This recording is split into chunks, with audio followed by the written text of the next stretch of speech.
Welcome to a story that can change your life. This is not a history lesson. This is not about cars, machines, or companies. This is a true story about belief. The kind of belief that refused to die even after failure, rejection, and loss. This is the story of a man who came from nothing. No money, no connections, no support. They told him, "You're just a farm boy. You're wasting your time. No one needs cars. We have horses." But he didn't listen. He didn't stop. He didn't doubt. Because in his heart, one voice whispered, "You were born to build something that will outlive you." And he did. His name was Henry Ford. And because of him, the world started moving. Before him, travel was slow, expensive. Only rich people could dream of cars. After him, cars became so cheap and simple that even a worker could own one.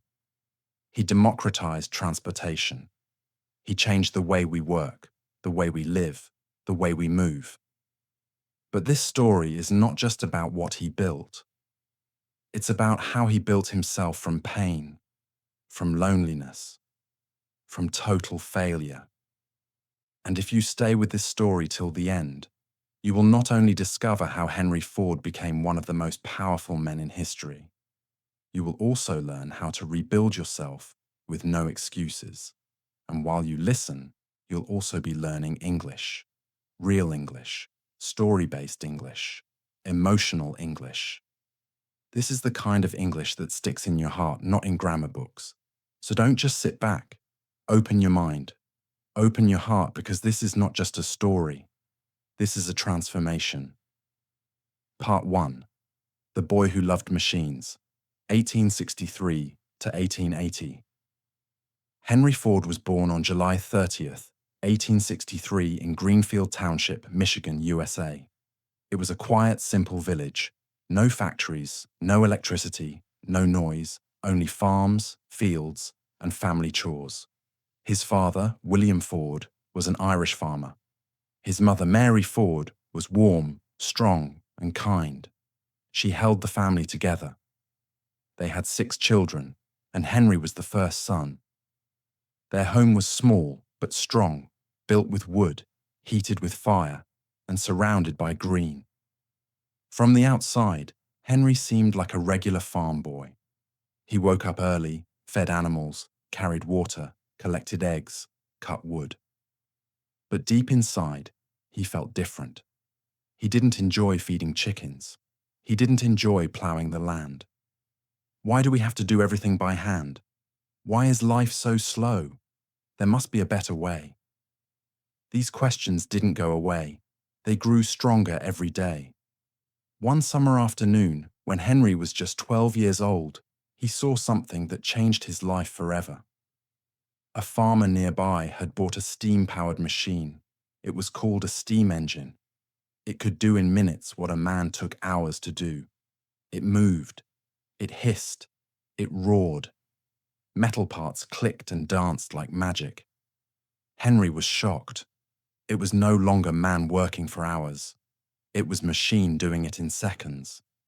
He ran towards it, touched it, watched it for hours. He was obsessed. From that moment, one thing was clear. I want to understand machines. I want to build them. I want to change the world with them. Henry started collecting old watches, scrap metal, and broken parts from anywhere he could.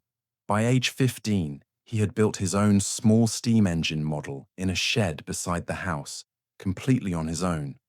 His hands were dirty, his clothes were torn, but his eyes were full of light. When people saw it work, they were shocked. They said, "He's just a boy. How did he do this?" His father didn't understand. He wanted Henry to become a farmer like every other son. But Henry's heart was clear. He didn't want to grow vegetables. He wanted to grow machines. When Henry was 13, the worst moment of his young life came. His mother Mary died. She was his protector, the only person who encouraged his machine dreams. He cried for days, refused to eat. He felt completely alone in a world that didn't understand him. But in that darkness, he remembered her words. Henry, don't ever stop following that light inside you. And he didn't. At 16 years old, Henry made a choice. He packed his small bag, said goodbye to his family farm, and walked away. He was not running from something. He was running towards something, toward a city, toward machines, toward his future. He moved to Detroit, a fast-growing city full of factories, workshops, and innovation. In Detroit, Henry worked as an apprentice machinist, fixing engines, oiling machines, and studying every moving part. He worked 10 to 12 hours a day. He earned $2.50 a week, but he didn't care about money. At night, he didn't sleep. He read books about machines. He studied blueprints. He built small parts with his own hands. He didn't go to college. He didn't go to parties. He went to work. That's what built his mind. That's what shaped his destiny. Part 2. The first car, the first failure, and the fire inside. 1880 to 1893. Detroit in the 1880s was loud. Smoke filled the skies. Factories pumped out metal, sparks, and sweat. Men worked with fire and steel. This was the age of machines. And Henry Ford was exactly where he wanted to be. But while others were fixing machines, Henry was thinking something dangerous. What if I make a machine that moves by itself? At this time, people used horses for everything. To carry people, goods, wood, food. If you wanted to travel, you needed a horse. If you were poor, you walked. And Henry looked at the world and thought, this is too slow, too expensive, too limited. He didn't just want to create a car, he wanted to create a new way of life. But in 1885, this idea was laughable. People said if man was meant to move fast, God would have given him wheels. Horseless vehicles, that's for the rich, not for workers. Engines are dangerous. They'll explode. But Henry didn't argue. He just started building. Henry worked full-time at Edison Illuminating Company. He was a top engineer, earning a better salary now. But after work, when others went home to rest, Henry went into a tiny shed behind his house and built his dream.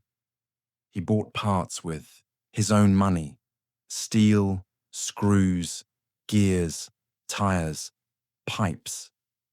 He worked until 2 or 3 in the morning. His hands were black with oil. His back hurt, his fingers bled, but his eyes were full of light.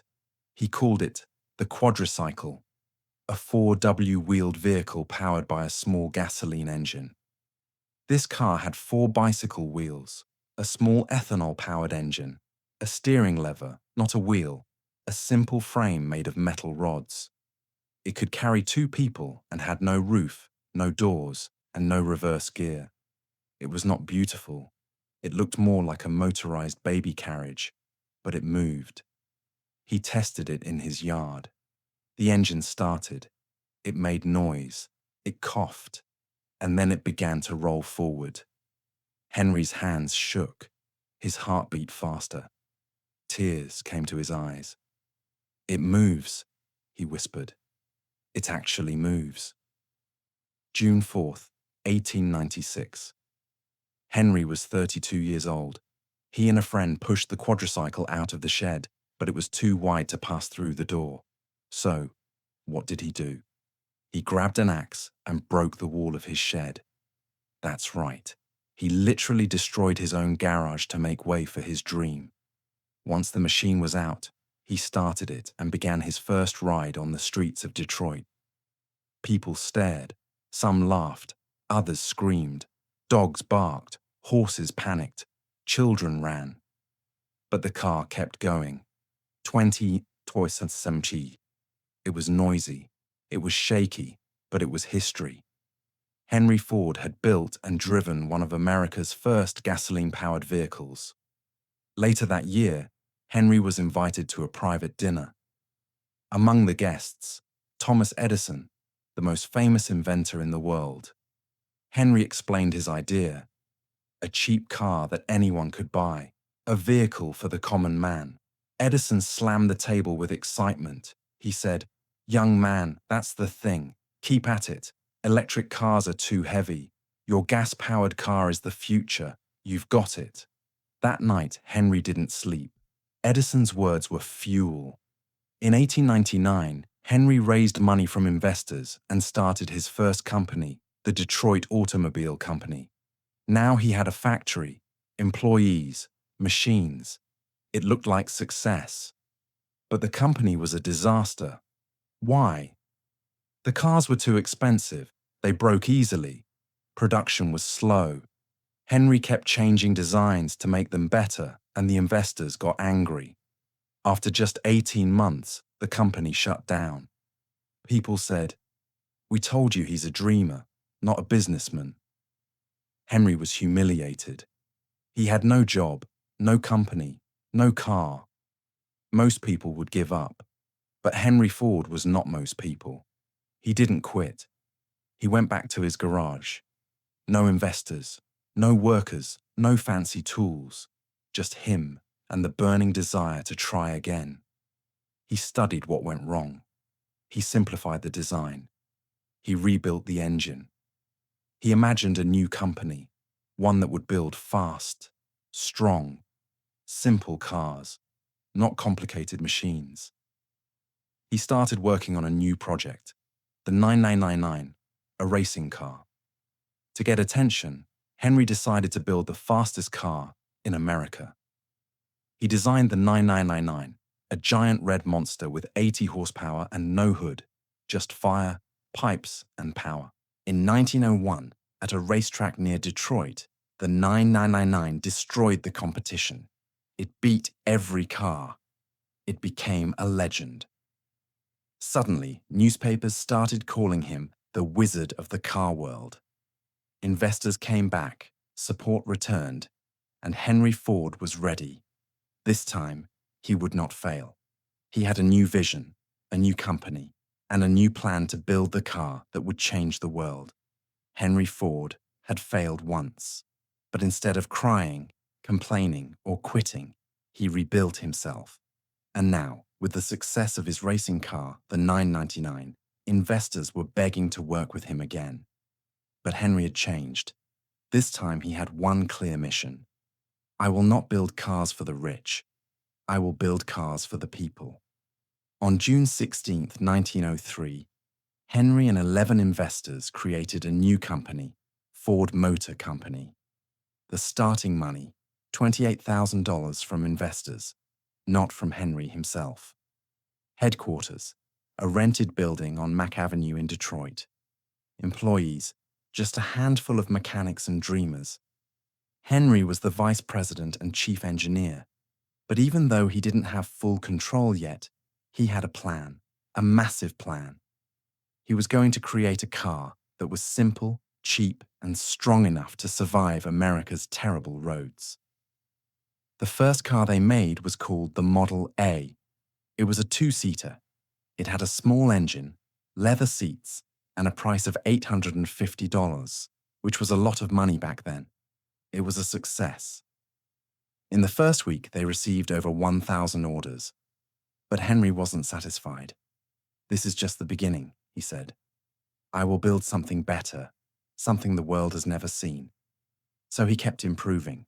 He made Model B, Model C, D, E, F, and more. Each car was stronger, faster, and more reliable, but Henry still wasn't happy. Why? Because the price was still too high. In secret, Henry worked day and night on a new idea. He wanted to build a car that would last for years, drive on rough, muddy American roads, be easy to repair, be affordable, even for factory workers. This dream became his obsession. He called together a small team of the smartest minds he could find, including Childe Harold Wills, a brilliant engineer, Joseph Gay Lamb, a Hungarian immigrant, and a group of mechanics who didn't go to university, but knew how to work with their hands. Together, In a small wooden building, they worked in silence. Months passed. They built, they tested, they broke things, they started again. And then finally, in 1908, they gave birth to something that would change history. In October 1908, the Model T was born. It had a 4-cylinder engine, a top speed of 45 megatons, 20 meters per gallon, simple controls anyone could learn, a strong steel body, and most importantly, it cost just $850 and would drop much lower later. People laughed at first. They called it Tin Lizzie, an ugly name for a beautiful idea. But the public didn't care. They didn't want fancy. They wanted freedom, and the Model T gave it to them. Orders exploded. People from every corner of America, farmers, teachers, factory workers, small business owners were now able to own a car for the first time. Before this, cars were a luxury. After Model T, they became a necessity. Within 10 years, more than half the cars in the world were Ford Model Ts. But how did Henry do it? How could he make so many cars so quickly at such a low price? That's where the real magic begins. In 1913, Henry and his team invented something that would not only change the auto industry, but change every factory in the world. They created the moving assembly line. What does that mean? Before this, a group of workers would stand around a car and build it together, piece by piece. It was slow, expensive, tiring. But Henry flipped the system. Instead of workers moving around the car moved to the workers. Each worker had one job, one small task, one simple action repeated again and again, like this. One man attached the wheels, another installed the engine, another did the steering, another added the seat. The car moved along the line, and at the end, it was finished. The result, a car that used to take 12 hours to build, now took just 90 minutes. As production became faster, the price of the Model T dropped again and again, from $850 in 1908 to $600 in 1912 to $440 in 1919, and eventually to just $260 by the 1920s. Henry wasn't just building cars, he was building access. He once said, "I will build a motor seat car for the great multitude. It will be so low in price that no man making a good salary will be unable to own one." He kept that promise. In 1914, Henry did something shocking. At a time when most companies paid $2.50 a day, he announced, "From now on, my workers will earn $5 per day, double the average salary." People called him crazy. Other businessmen were furious. But Henry smiled because he knew one thing. If I pay my workers well, they will work harder, stay longer, and even buy the cars they build. And he was right. Ford's factory became a model of discipline, loyalty, and efficiency. And soon, other companies had no choice. They started copying him. Henry Ford didn't just change how people worked, he changed why they worked. Thanks to the Model T, farmers could go to town, women could travel alone, goods could be delivered faster, people could visit relatives far away. America became mobile. The car was no longer a toy for the rich, it was a tool for the future. And in the middle of this revolution, one name stood at the center of it all. Henry Ford, Part 3. The Empire, the Ego, and the Enemies. 1914 to 1927. The Model T was everywhere. His factory was the most productive in the world. And the man himself, he was becoming richer than he ever imagined. But something else was happening too. Henry Ford was changing. At this point, Henry Ford's personal wealth had crossed $100 million. In today's value, that would be billions. He could buy land, he could build cities, he could hire thousands. But something inside him began to shift. He started believing that he was always right. He stopped listening to advice. He became more stubborn, more private, more controlling. Some say he was just focused, others say he was becoming arrogant. But no one could deny one thing. He had built an empire, and now he ruled it like a king. In 1917, Ford began building something the world had never seen before. A factory so massive, so complete, so powerful that it didn't just build cars, it created them from raw earth. This was called the River Rouge Complex, built along the Rouge River in Dearborn, Michigan. This single facility had its own steel mill, a glass factory, a rubber plant, an electric power station, its own railway system, even its own hospital and police. It could take raw iron ore from ships, melt it into steel, form it into parts, build engines, paint bodies, and roll out a complete car at the end. It was the most advanced factory the world had ever seen. Nothing like it had ever been done. Henry didn't just build cars, he built a machine that made machines. But behind the success, something strange was happening. Henry Ford started keeping more secrets. He avoided reporters. He didn't attend big meetings. He stopped dressing fancy. He became very quiet and started writing his own personal newspaper called the Dearborn Independent. In it, he shared his opinions on the world, business, and society. Some of those ideas were controversial and even dangerous. His mind was brilliant, but also complicated. He believed in hard work. He hated bankers and Wall Street. He wanted peace in the world. But sometimes his words sounded bitter, angry, and full of judgment. People began to whisper, is he just a genius, or is he becoming something darker? Around this time, Henry faced a powerful legal battle. Two of his original investors, John and Horace Dodge, had helped him in the early days.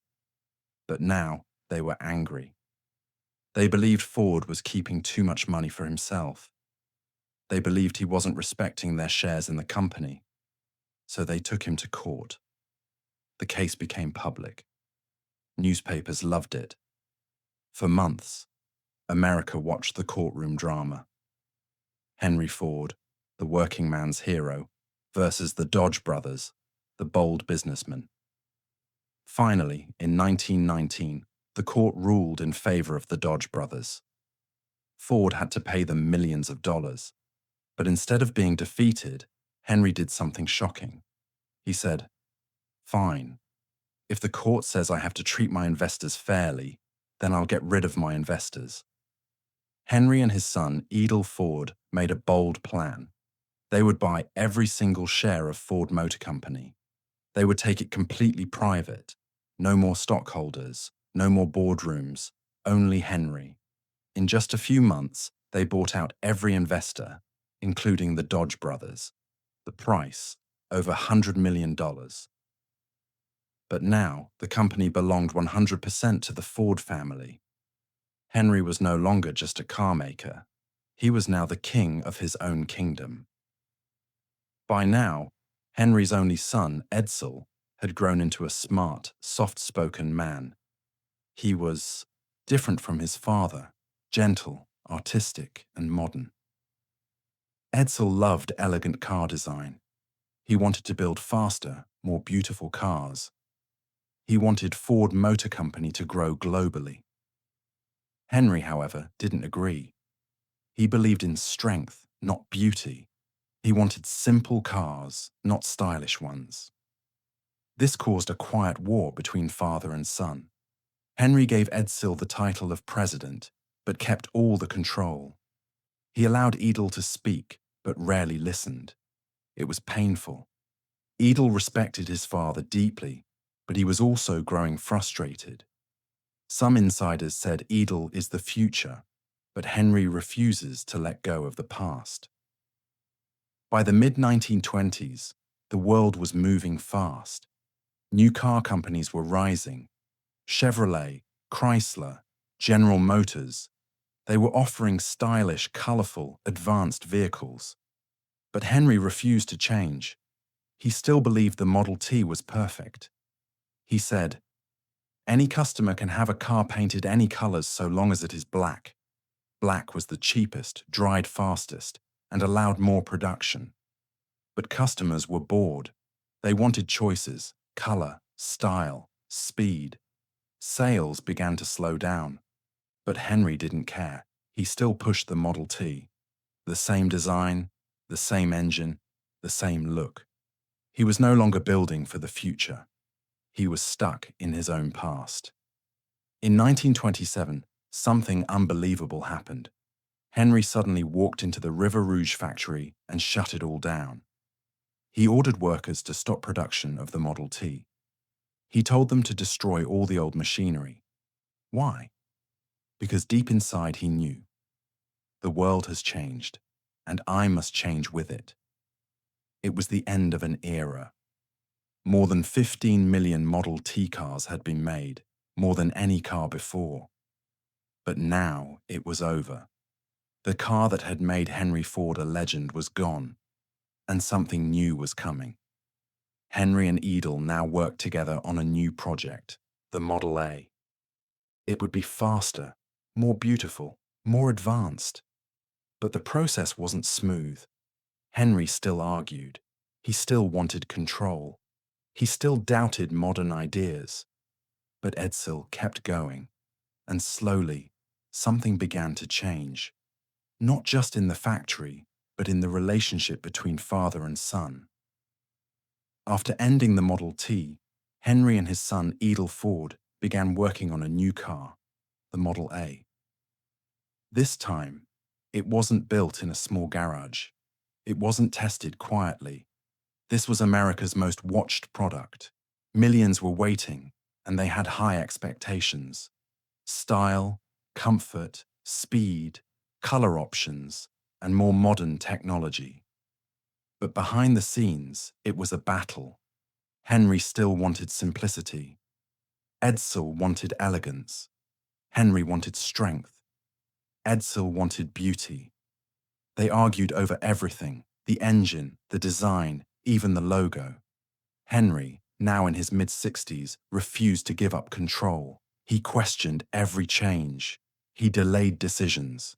Edel remained calm, respectful, patient, but those close to them could feel the tension. They were not fighting with fists, said one factory worker. They were fighting with silence. In December 1927, the first model, A, was finally released. It came in 4 colors. It had improved safety, better steering, and a stylish design. It cost $380. Affordable, but modern. The response, explosive. Within the first year, Ford sold over 1 million Model A cars. By the end of 1931, they had sold more than 4 million. The public loved it. America was moving again. And Edel finally proved he could lead. But behind the success, deeper troubles were growing. As the company grew, Henry created a special team to manage discipline and safety in the factories. This team was led by a man named Harry Bennett, a former boxer hired personally by Henry. But Bennett wasn't just a manager. He built a private army inside Ford. He carried a gun. He used threats and fear to control workers. He listened to conversations. He followed employees. He punished those who talked back. Some said he ran the factory like a prison. Henry trusted him completely. Even as people complained, even as Edsel disagreed, Henry kept Bennett close. This decision would later break the heart of his own son. As the 1930s began, Edel Ford was president of Ford Motor Company. But everyone knew the real power still sat with his father. Edel wanted to expand the business globally. He wanted to build luxury cars. He wanted to modernize the company. But Henry blocked many of his ideas. Meetings were cancelled. Designs were rejected. Decisions were reversed overnight. Edel smiled in public. He never raised his voice, but inside the pressure was building. He worked 12 to 14 hours a day. He traveled constantly. He carried the weight of an empire, but no freedom to lead it. and his health began to suffer. In 1939, World War II began in Europe. Countries were collapsing. Millions were dying. America was watching closely. At first, Henry refused to get involved. He hated war. He believed in peace. He said war was a tool of bankers and corrupt politicians. But as time passed and America joined the war in 1941, everything changed. The US government asked companies to stop making consumer goods and start making war machines. Ford was asked to help. The government wanted planes, tanks, engines, trucks at an unimaginable speed. Henry agreed, but now the challenge was massive. Ford built a new factory called Willow Run near Detroit. Its mission to build the B-24 Liberator bomber planes for the US Army. This wasn't a car.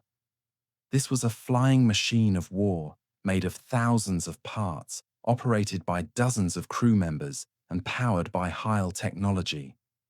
Most experts said it can't be done, but Henry believed otherwise. Willow Run became the largest aircraft factory in the world, and by 1944, it was producing a new bomber every hour. This was a miracle of American industry. Ford had once put the world on wheels. Now he was putting wings on those wheels. But while the world celebrated at home, the Ford family was facing its greatest pain. Years of pressure had broken Edel's body. He had stomach ulcers. He was exhausted. He was emotionally crushed from constantly being overruled by his father and bullied by Harry Bennett. He tried to stay strong for the company. He smiled at meetings. He managed factories.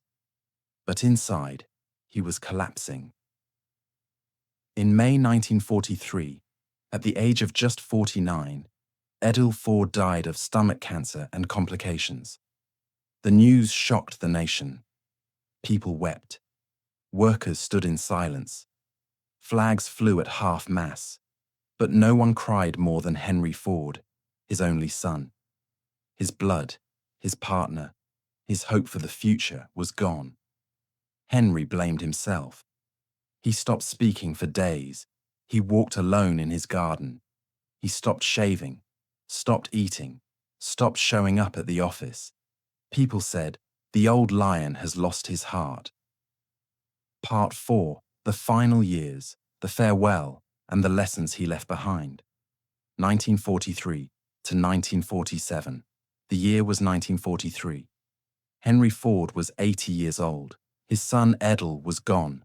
His mind was fading, and the war was still raging. The world that Henry once ruled, the world he once created with his own two hands, was now moving faster than him. But even as age, loss, and silence surrounded him, Henry Ford had one final role to play, and that role was letting go. After Edel's death, Henry returned to lead Ford Motor Company, but he was no longer the man who once built cars with fire in his chest. He was forgetful. Meetings confused him. He forgot names, lost track of numbers, and repeated decisions. Privately, people said he is a legend, but legends grow old too. The US government, worried about Ford's importance to the war effort, began pressuring the company. Ford was producing tanks, trucks, and airplanes. It needed leadership, fast, sharp, strategic. But the one man who had built the empire could no longer carry it. In 1945, a new man entered the stage. Henry Ford II, grandson of Henry Ford, son of Edsel. He was just 28 years old, recently returned from World War II. He was young but smart, educated, and hungry. He had seen the mess inside the company. He had seen his father's pain, and now he came with a mission: save the company, save the name, save the dream. Henry Ford, the old lion, was reluctant at first, but after weeks of discussion, pressure from the US government and the Ford family, he finally agreed. In September 1945, Henry Ford officially stepped down as president. After 42 years of building, leading, ruling, and creating. He walked away from the company that bore his name. After retirement, Henry moved back to his estate, Fair Lane, in Dearborn, Michigan. It was a quiet place, surrounded by trees, birds, and nature. The man who once built the loudest machines in history now spent his days in silence.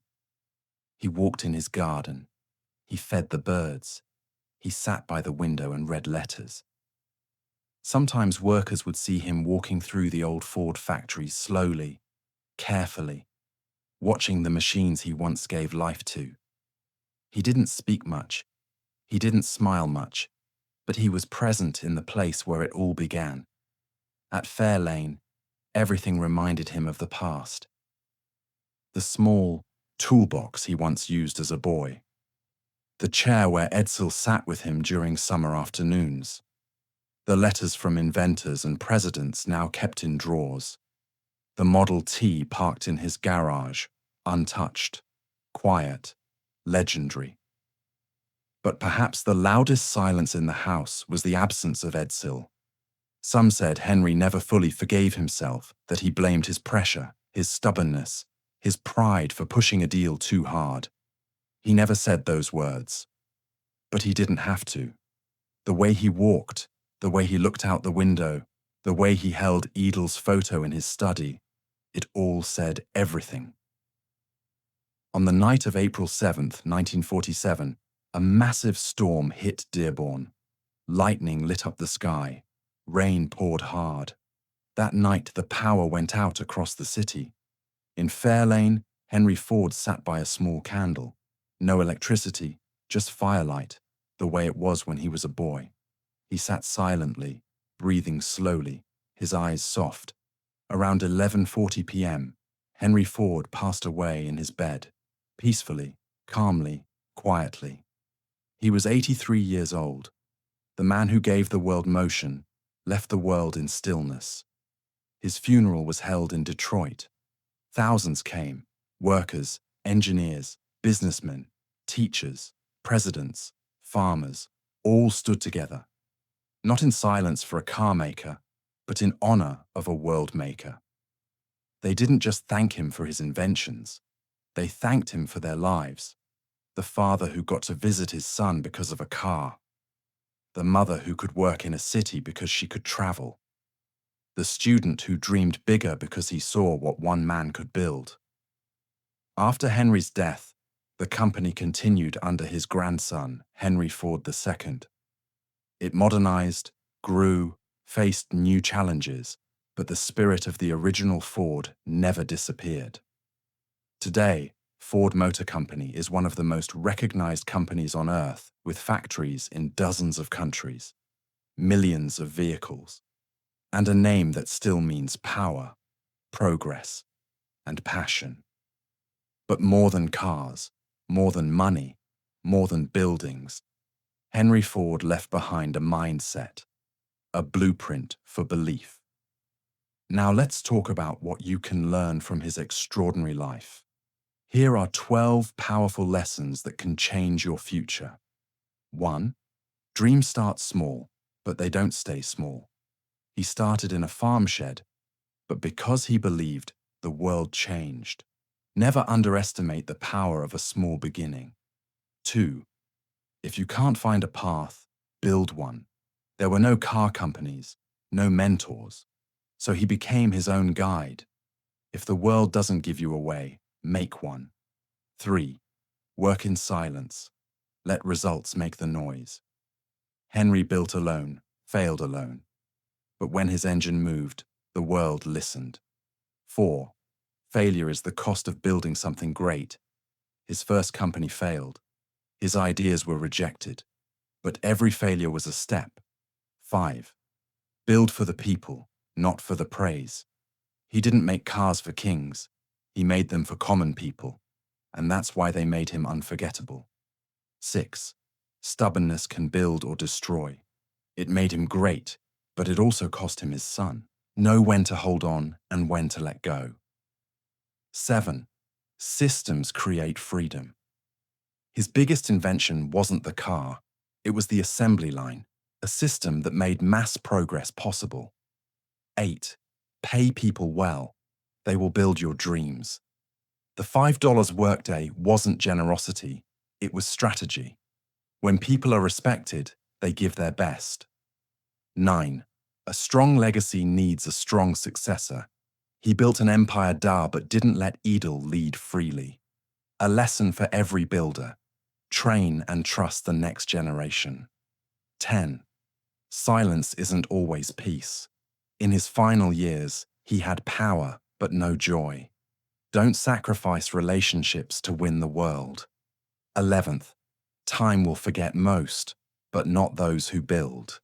Most people die and disappear, but builders, creators, dreamers, they live forever in what they've made. 12. Believe in the unseen, then make it real. At 12 years old, he saw a steam engine and whispered to himself, "One day I'll build something better." And he did. So can you. This was the true, complete, deeply emotional, and fully detailed biography of Henry Ford. Told with no rush, no missing moments, and no wasted words. He was not perfect, but he was powerful. And now, so are you, because you didn't just learn about a man, you learned about possibility. And that is what makes this story the greatest story ever told. A boy from a farm who changed the way the world moves. He failed, he fell, he lost, but he never gave up. If he could build a global legacy with just a dream and his 2 hands, imagine what you can build. Thank you for staying with us till the end. We hope you learned, felt inspired, and improved your English along the way.